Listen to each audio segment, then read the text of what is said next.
Hello, this is another edition of C Blog, and today I want to talk about a a on this broadcast of C Blog. I want to talk about a specific book I'm talking about. It's called A Mandate for Terror. It's a very important book, and as you see, it's very long. But I'm just gonna focus on the first chapter because from chapter one, it, it, it's hard hitting. It gives basic information on the Middle East, and I just took a few notes here, and I want to share them with you. Here I'm gonna read from my notes. All right, if you bear with me. Uh, okay. The first thing, first my first paragraph I'm going to read.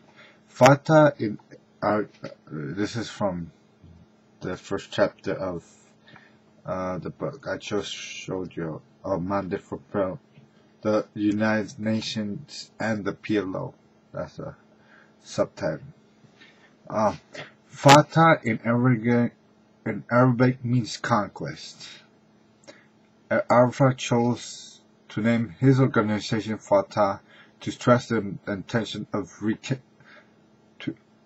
to recapture the occupied land of Palestine. The objective of Fatah has been from the start Zionicide, or the destruction of Israel. In an interview with Oriana Fallaci, Arafat said this: "We will never stop until we've returned to our home and destroyed Israel." When asked by Fallaci if they would accept peace with Israel if a treaty were to be obtained, Arafat replied, "Absolutely not. The end of Israel is our goal, and it allows for neither compromise nor mediation." The second and equally important goal to be achieved through violence against Israel is to forge a distinct Palestinian identity. Prior to World War I, there were no distinct Palestinian Arab people and no political frontiers defining Palestine. Both the land and the people were regarded as a part of the Syrian provinces of the Ottoman Empire. In a document entitled "The Arab Case for Palestine," the Arab Office of Jerusalem stated the following statement: Geographically, Palestine is part of Syria. Its indigenous inhabitants belong to the Syrian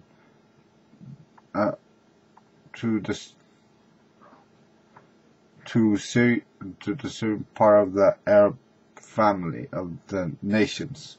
All their culture and traditions link them to other Arab peoples. The term Palestinians during the period of the British Mandate was used to refer to Jews rebuilding the Jewish national home.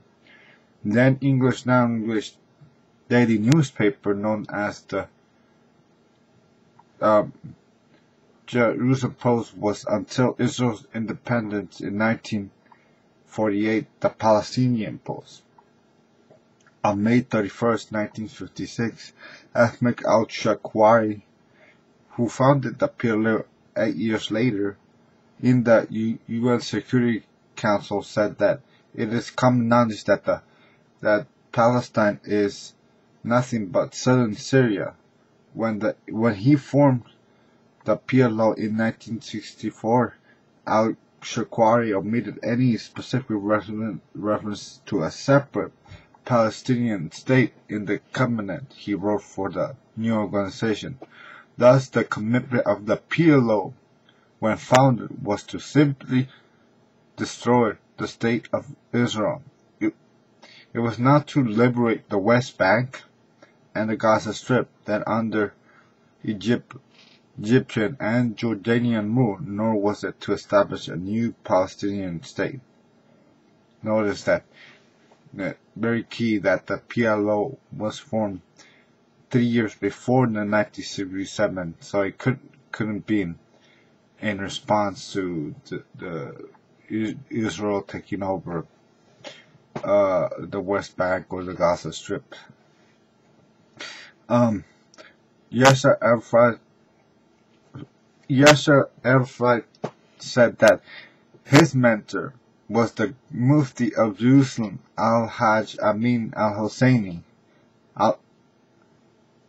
Al-Hajj Amin al-Husseini was a great supporter of Hitler's final solution to destroy the Jews. During the 1948 Arab invasion of Israel, al-Husseini exhorted the Arab armies to murder the Jews, murder them in mass. The force of al-Husseini's preachings was reinforced by the Muslim Brotherhood that exploited religious feelings in response of social and economic pressures. The Muslim Brotherhood is just to let you know, the Muslim Brotherhood is the oldest Arab organization, and they use religious sentiments and exploit them for political gain. That's what is happening in Egypt right now. Okay, now back to the notes. The founders of Fatah have been members or are active sympathizers with the Brotherhood during their student days in Egypt. Article 6 of the Palestinian Covenant declares armed struggle is the only way to liberate Palestine, and its overall strategy and not merely tactics. After the defeat of the Arab armies in the Yom Kippur War of 1973, the PLO decided to adopt the transitional program in 1974, which laid out a stage-by-stage approach to do away with Israel. In other words, it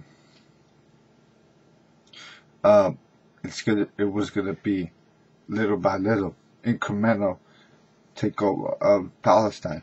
It was portrayed in Arab circles as a realistic way to achieve this end, normally pursued through armed struggle by the supplemental use of political and diplomatic means.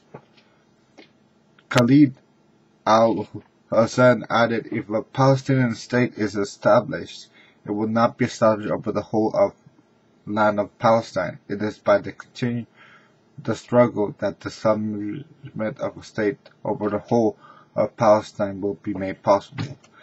The fulfillment of the PLO's transitional stage-by-stage program with its ultimate objective, PLO's control over the entire mandate of Palestine territory, requires Israel's demise. In other words, the PLO's transitional program exploits diplomatic means. It uses diplomacy as an extension of the armed struggle. So it gains a little. It's like a good illustration is during the Clinton years when the Oslo Accords happened, and during the Oslo Accords, the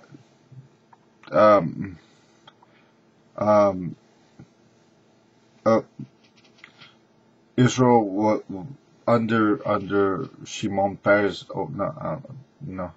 Isaac Rabin. It was Isaac Rabin. Was willing to gave some parts of the West Bank in order to so as part as a peace deal with the Palestinians, and in turn when the Palestinians gained those territories, instead of using them as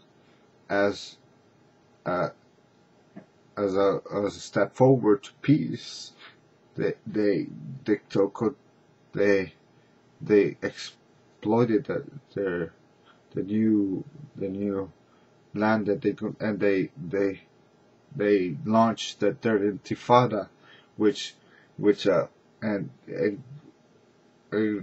they were coming closer and closer to Israel, the Jewish borders, and so the spiritual program is like squeezing little by little, and that's why you see this wall separated. It is because of that third intifada, which was constantly throwing suicide bombs.